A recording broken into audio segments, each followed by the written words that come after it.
రాష్ట్ర తీవ్ర సంక్షోభంలో కొట్టుమిట్టలాడుతుంటే ముఖ్యమంత్రి రేవంత్ రెడ్డి మాత్రం గ్లామర్ కార్యక్రమాలపై దృష్టి సారిస్తున్నారని బీఆర్ఎస్ వర్కింగ్ ప్రెసిడెంట్ కేటీఆర్ తీవ్ర స్థాయిలో విమర్శించారు.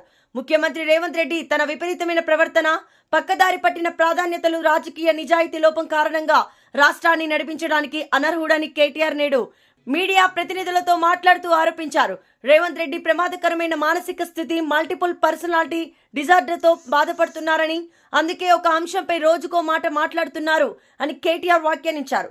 రాష్ట్రంలో 580 మందికి పైగా రైతులు ఆత్మహత్య చేసుకున్నారని, వర్షాలకు వరి ధాన్యం కొట్టుకుపోతుందని ఆవేదన వ్యక్తం చేశారు.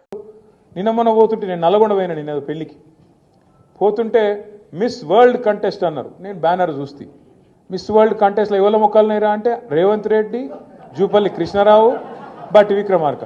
ఇలా ముగ్గురులో ఎవరు మిస్ వరల్డ్ నాకైతే అర్థం కాలేదు. పేరేమో మిస్ వరల్డ్, చూస్తేనేమో వీళ్ళ ముగ్గురు అందాల పోటీ వీళ్ళకి పెట్టినట్టున్నది కథ.